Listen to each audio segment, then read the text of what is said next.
Inicialmente, agradecer a Ângela pelo convite, é um privilégio estar aqui com vocês, os demais colegas aqui da Regional do Rio Grande do Sul. É sempre uma honra poder voltar a Porto Alegre. A gente já esteve aqui algumas vezes, mais em Gramado até do que aqui, mas é sempre um privilégio a gente estar aqui.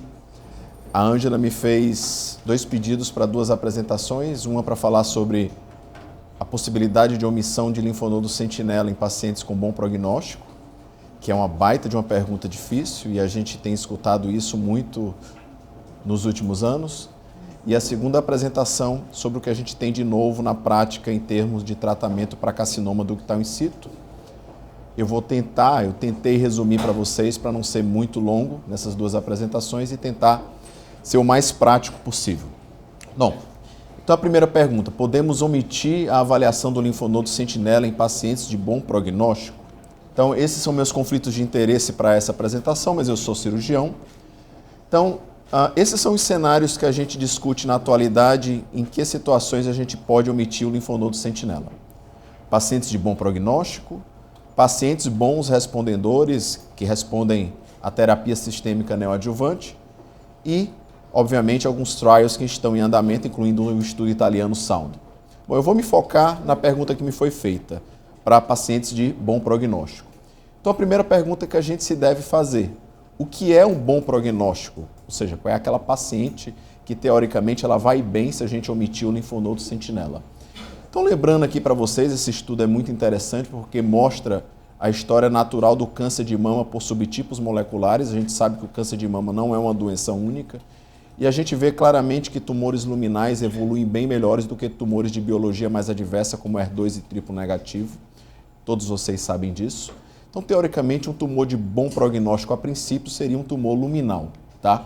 Então, será que um tumor luminal, isoladamente, é um tumor de bom prognóstico para todos os pacientes? Não, não é. Se vocês observarem essa apresentação aqui da Anne Partridge em San Antônio, alguns anos atrás, se você compara pacientes apenas com luminal A, por exemplo, pacientes com idade menor do que 40 anos e paciente com 40 anos ou mais, eu estou falando especificamente só de luminal A, os prognósticos são completamente diferentes só por ter idade abaixo de 40 anos, ou seja, parece que só a idade por si já influencia um prognóstico de uma paciente, mesmo num tumor de subtipo molecular mais prognóstico. Esse estudo mais recente do grupo do Johns Hopkins avaliou semelhante, eles viram pacientes com subtipos moleculares por idade e observem aqui em pacientes jovens também, só pelo fato de ter menos de 40 anos, eles têm uma avaliação genômica diferente do que pacientes que têm idades mais elevadas, ou seja, pacientes mais jovens têm maior relevância de risco, mesmo tendo tumores luminais, mesmo luminais com baixa proliferação. E a gente observa isso nas análises genômicas. Aqui com o Oncotype, com recurrence score de 21 genes, observem aqui que pacientes com menos de 40 anos têm tumores com receptores hormonais de pior prognóstico do que comparado a pacientes mais idosas.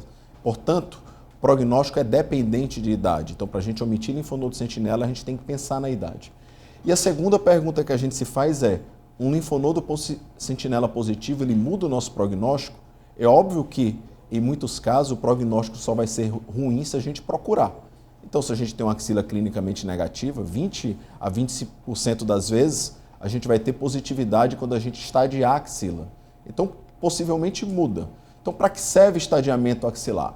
Então, vamos supor que a avaliação da axila com sentinela não altere absolutamente o controle prognóstico, o controle local. Mas será que altera a nossa informação para tratamento, que é isso que é importante do linfonodo? Bom, isso aqui é uma tabelinha que eu fiz para vocês, resumindo o NCCN aqui, indicação de quimioterapia por subtipo moleculares. Observe que o sentinela positivo praticamente é indicador de quimioterapia em tumor de prognóstico ruim, mas no mínimo avaliar uma assinatura genômica em tumores luminais. Ou seja, o linfonodo sentinela tem impacto na decisão do tratamento de quimioterapia. Isso é verdade também para a hormonioterapia. Observe aqui nesse gráfico que pacientes que são acompanhadas por mais de 5 anos, quando você compara tumores com axila negativa versus pacientes T1 com axila positiva, praticamente dobra a chance de recidiva com axila positiva. O que é que eu quero dizer com isso? A axila, nesse caso, pode ser um um avaliador de terapia endócrina estendida, então influenciando na informação mais uma vez. Por fim, na radioterapia, pacientes que têm axila positiva, todos vocês já conhecem essa meta-análise, já não é a primeira publicação, pacientes que têm axila positiva de 1 a 3, a informação do linfonodo com a adição da radioterapia reduziu recorrência em 1/3 e mortalidade em 1/5. Ou seja, linfonodo mais uma vez impactando na decisão, nesse caso, de radioterapia de parede torácica, mas também há um exemplo de radioterapia de cadeia de drenagem que a informação do linfonodo também é importante. Então, qual é o risco da gente ter um linfonodo positivo numa paciente de bom prognóstico? Eu vou focar aqui, por exemplo, nesse caso, uma paciente de 70 anos, um tumor de 4 milímetros, sem invasão angiolinfática, G1, receptores hormonais positivos, doença unifocal, 9% de risco de ter doença no linfonodo. Isso não é baixo. Isso é mais ou menos a taxa de falso negativo do linfonodo sentinela, mas não é baixo. Ou seja, mesmo na paciente com o melhor prognóstico possível, há um risco real, mesmo em idosos, da gente ter doença linfonodal quando a gente pesquisar. Então eu vou falar um pouquinho desse nicho específico, que é paciente idosa. Então, paciente idosa, por definição, nos trabalhos, são pacientes que têm acima de 65 ou 70 anos de idade. Então, todos vocês já conhecem essa recomendação do Choosing Wiley, há 2 anos atrás, que eles recomendaram não fazer linfonodo sentinela rotineiramente, não significa não fazer em ninguém, em pacientes que têm 70 anos ou mais. O controle regional não parece ser problema nessa faixa etária. Observe que a gente tem esses 2 estudos que mostram uma recidiva axilar em torno de 3 a 6%. Isso não chega a ser inaceitável, não é baixo, mas não chega a ser inaceitável nessa faixa etária. O problema é que, nesse mesmo nicho de mulheres, a gente também avalia desescalar a radioterapia. E aí começa a ficar mais complicado porque não dá para desescalar tudo ao mesmo tempo. Eu não posso desescalar a radioterapia, não fazer cirurgia na axila e não esperar, por exemplo, recidiva locorregional. Eu posso desescalar um ou outro e, ao meu ver, em geral, é mais interessante a gente desescalar a radioterapia do que desescalar um sentinela que a gente faz em 15, 20 minutos de cirurgia. Então imagine você encaminhar uma paciente para o radiooncologista, mesmo encaminhando sem sentinela. O que é que ele vai fazer normalmente? Vai irradiar a cadeia de drenagem porque o linfonodo não foi avaliado. Então pensem bem antes de não fazer linfonodo sentinela mesmo em pacientes acima de 70 anos. E para essas mulheres também, a quimioterapia muitas vezes é importante, é informativo para a terapia. É fato que em mulheres idosas a gente não tem muita evidência de benefício. Essa meta-análise aqui, por exemplo, com cerca de 30 mil mulheres, a gente só teve pacientes com mais de 70 anos em torno de 4%. Mas quando a gente vai atrás da literatura, estudos que demonstram vantagem de quimioterapia nessas mulheres, a gente vê que onde exatamente tem impacto de sobrevida é naquelas mulheres que têm axila positiva e receptor hormonal negativo. Então, mais uma vez, mesmo em pacientes idosas, a informação do linfonodo tendo impacto para você adicionar tratamento sistêmico. Trouxe aqui para vocês a votação de Sangalli, isso aqui foi uma surpresa para mim. Eles perguntaram que em pacientes T1 N0 luminal, você com comorbidades pode-se omitir o linfonodo sentinela? Eu fiquei impressionado com o não, 40%, mesmo com comorbidades. Então, assim, em geral, parece que os painelistas não estão seguindo aquele Choosing Wiley de não fazer linfonodo sentinela acima de 70 anos. E quando a pergunta é T2N0, não para praticamente todos os painelistas lá de Sangalli. Então eu vejo o paciente idoso, assim como na decisão do tratamento sistêmico, tá? O mesmo raciocínio para linfonodo sentinela. Eu vou ter um paciente que vai muito bem e eu vou ter pacientes com comorbidade que vão ter problemas para tratamento sistêmico. Então a gente tem que saber que paciente a gente vai fazer tratamento cirúrgico, que pacientes podem se beneficiar de tratamento adjuvante. E eu diria para vocês o seguinte, quando fazer linfonodo sentinela, para qualquer paciente que vocês considerem terapia adjuvante. Se vocês acham que essa paciente vai se beneficiar de terapia adjuvante, seja sistêmica, com químio, ou seja com radioterapia, faça linfonodo sentinela.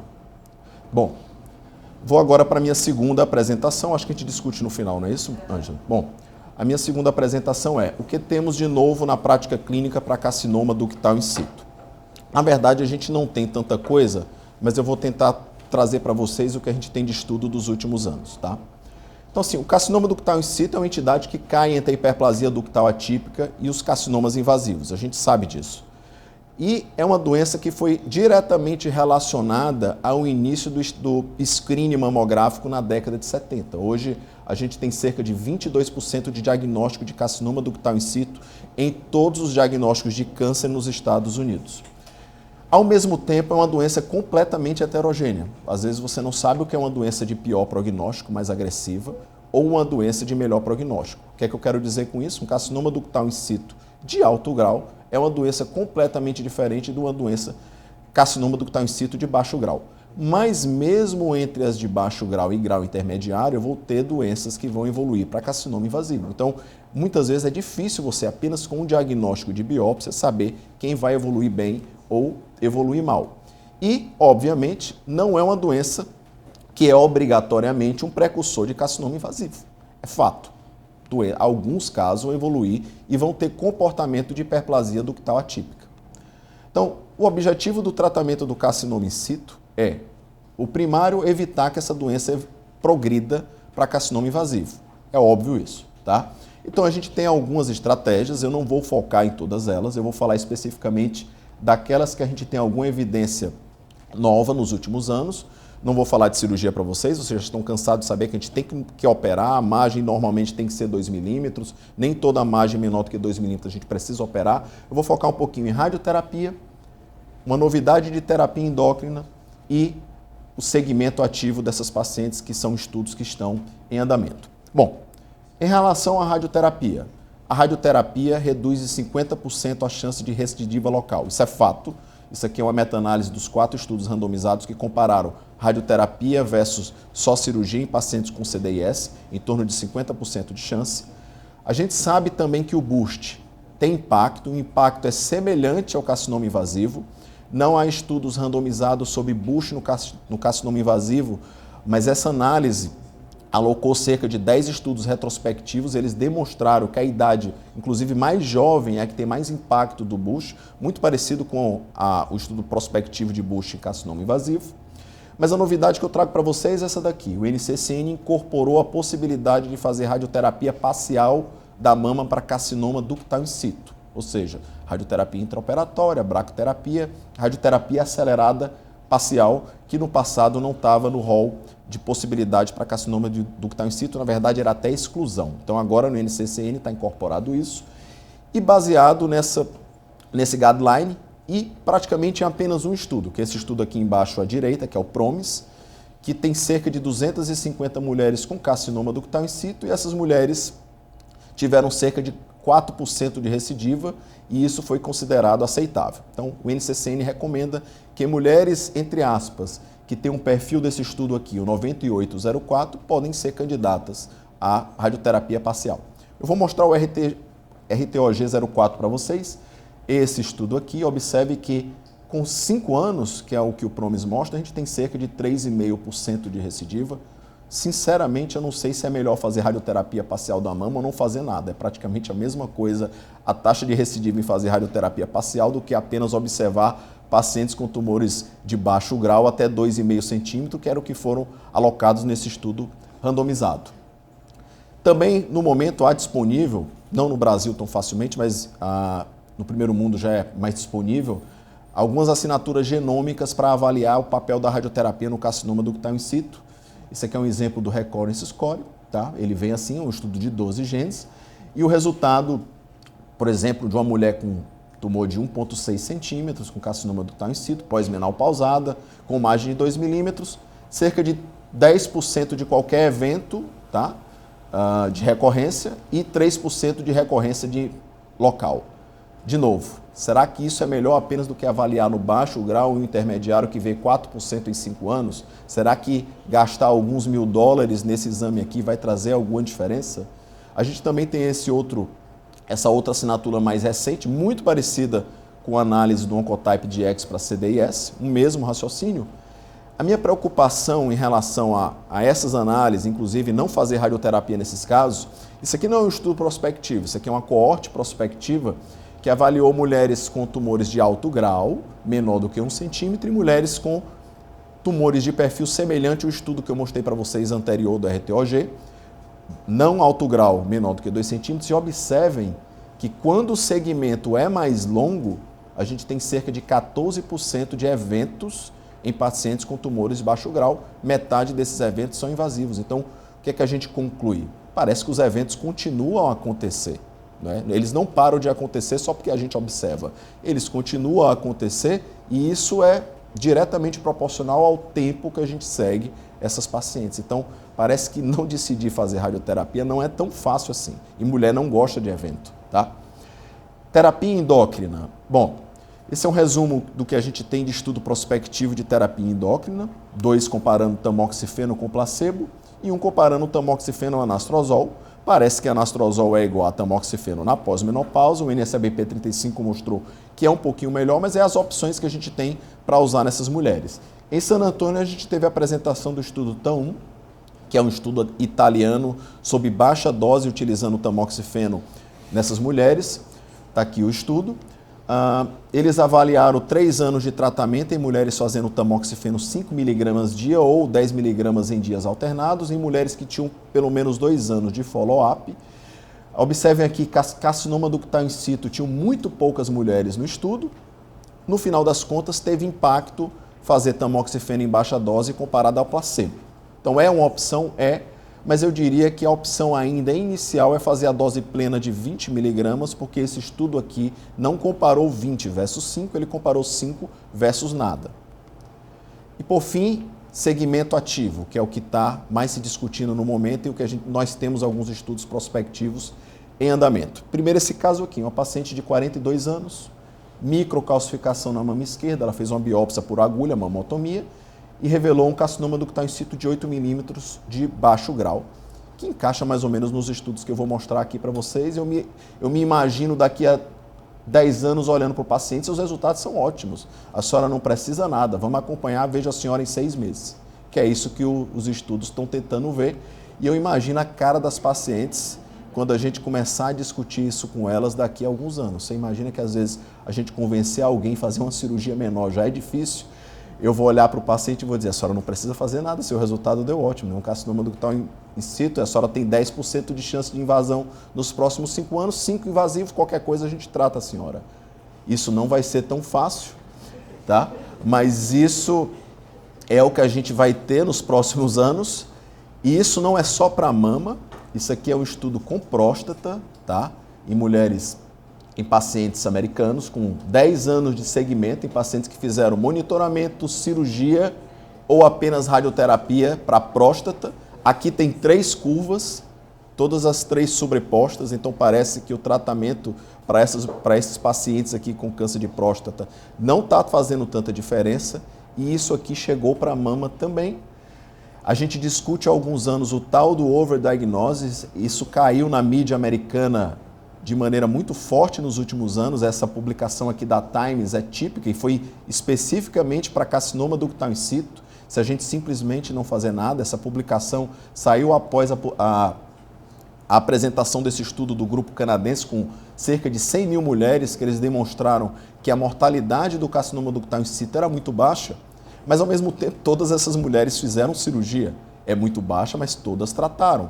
Então a gente não pode extrapolar uma mortalidade que é baixa no estudo de mulheres que fizeram tratamento cirúrgico no Canadá.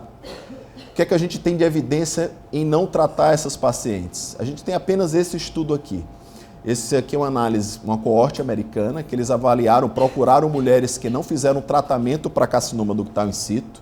Observem que as curvas são todas separadas em todos os cenários, alto grau, na coorte total, em alto grau, mas quando você observa pacientes com baixo grau, não operar parece que não fez diferença. Aqui essas pacientes não operaram. Carcinoma ductal in situ de não alto grau. Parece que elas vão bem. O que é que a gente tem em andamento? A gente tem um estudo japonês que não é um estudo randomizado, é um estudo de braço único, onde as pacientes com carcinoma ductal in situ de baixo grau estão sendo acompanhadas, não há o braço comparativo. E a gente tem esses 3 estudos randomizados em andamento, 2 europeus e 1 americano. Eu vou focar um pouquinho no COMET só para comentar para vocês alguns aspectos desse estudo.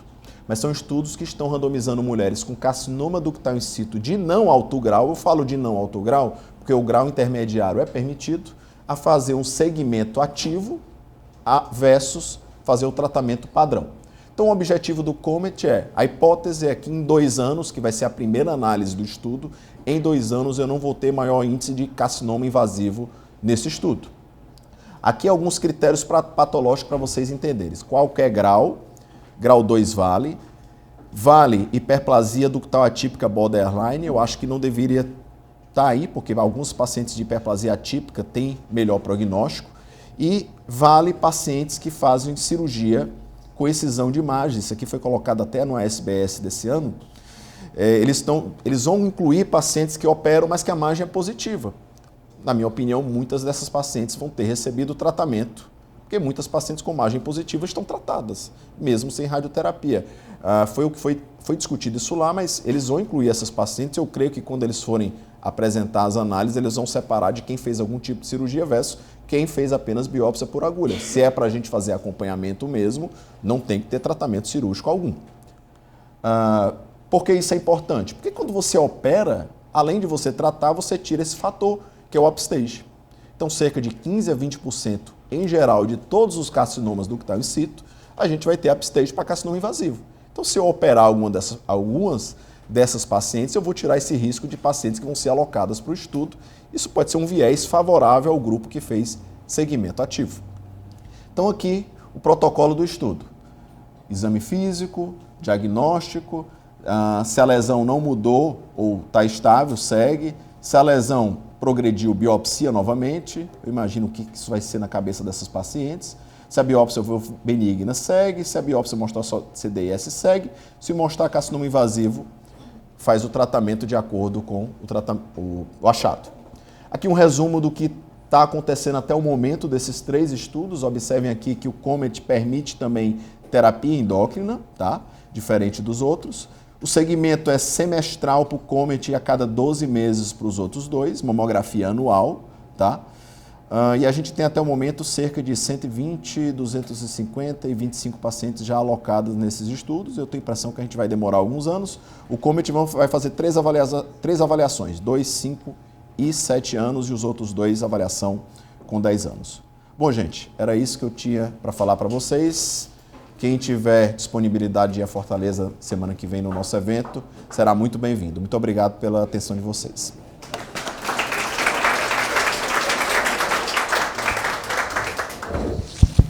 Bom dia a todos. Primeiro eu queria parabenizar a diretoria da nossa sociedade, em especial a Maria Ângela, pelo evento, casa cheia, ótimas palestras. Parabéns, Fafá. Parabéns, Pimentel.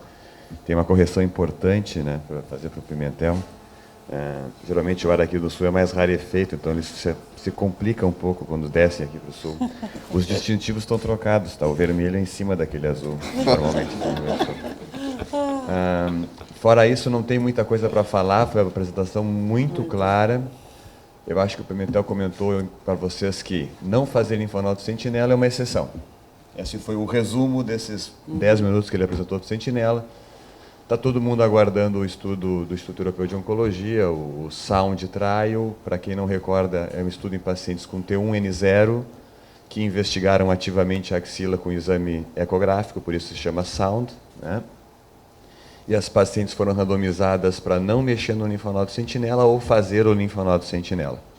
Aquelas que faziam o linfonodo sentinela, em caso de positividade, esvaziavam a axila. No nosso ver, eles deveriam ter uma opção de não esvaziar a axila, baseada nos estudos do Vacozog, mas eles não tiveram essa conduta. O Virgílio Sacchini mostrou inadvertidamente para nós o resultado em Porto de Galinhas, com uma frasezinha embaixo dizendo assim, please not reproduce it. Quando ele mostrou aquilo, ele, oh, please, please, please, no photos, please. Foi muito engraçado, inclusive. Ele achou que ia mostrar no Brasil uma foto e dizer, não tirem fotos. Todo mundo fotografou e que se pôde ver naquele momento aqui, parece que os resultados vão ser satisfatórios para não haver necessidade de explorar o linfonodo sentinela nesses T1N0. Mas ainda não foi publicado, a gente não tem ainda autorização para fazer isso. a gente ali na PUC faz como exceção a não realização do sentinela em pacientes comórbidas idosas, onde ela não vai fazer, por exemplo, quimioterapia, então não tem por que eu ir atrás do sentinela, porque apesar de ser uma cirurgia rápida, tu pega uma paciente um pouco mais obesa, tu demora para achar o linfonodo, todo mundo aqui tem em consultório o paciente com linfonodo sentinela com queixa de algum sintoma em relação ao braço e às vezes até em linfedema. Pode falar. Não, pode falar. O in situ, tranquilíssimo, a tua aula também achei muito boa. É interessante do ponto de vista didático, às vezes, explicar para a paciente a somação de proteção que tem radioterapia e terapia endócrina nas pacientes com in situ.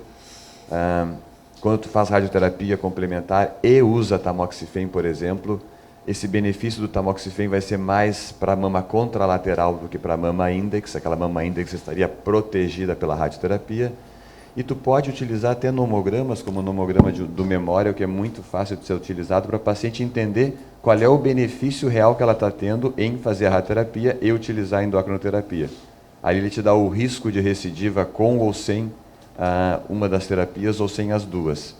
E quando a gente fala de evitar radioterapia e fazer só endocrinoterapia, por exemplo, que tem muita gente que pode discutir esse tipo de conduta, lembre-se que as pacientes podem não ter um compliance como os estudos. Nos estudos elas usaram 5 anos de tamoxifen ou usaram o inibidor de aromatase.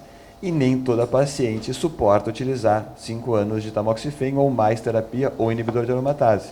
Eu já tive mais de uma paciente chegando no consultório, paciente idosa, mas uma idosa saudável, vamos chamar assim, 70 e poucos anos.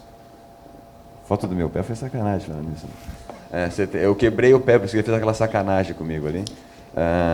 Paciente de 70 e poucos anos, que fez uma cirurgia por carcinoma in situ e não fez radioterapia, porque foi explicado, não, a senhora vai usar hormonioterapia, etc e tal. Ela usou 6 meses de hormonioterapia e não gostou da hormonioterapia e parou de usar. E aí ela veio por um outro motivo no consultório, com a filha, que era minha paciente. E aí a senhora deveria continuar usando, pelo fator de proteção, tem que pesar risco-benefício.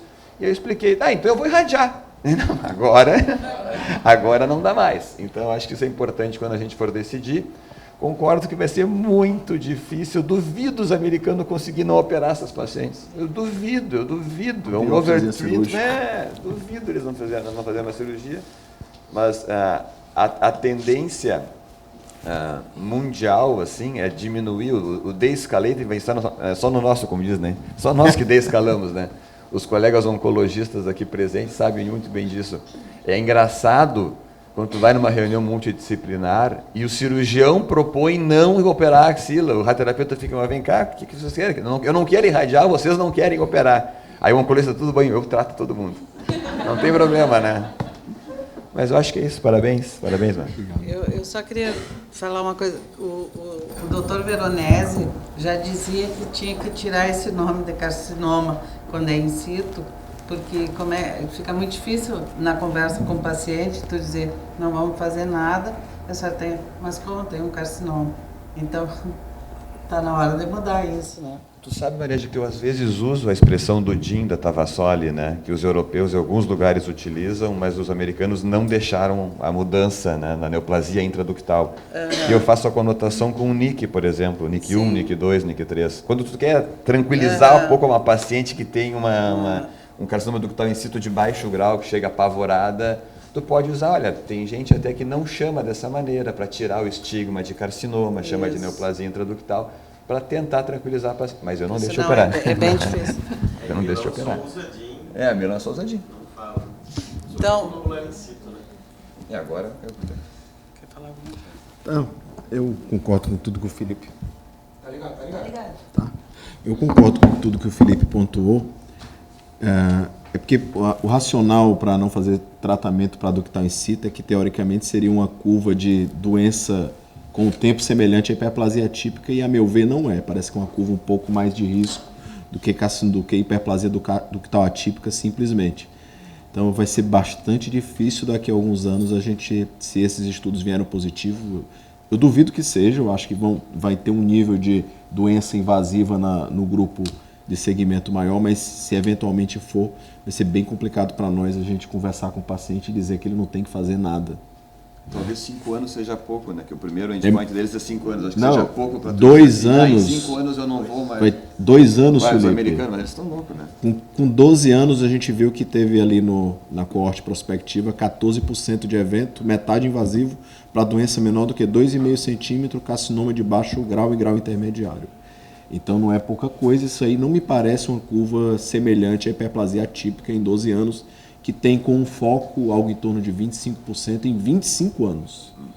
Então não me parece que são curvas semelhantes. Vamos encerrar, pessoal.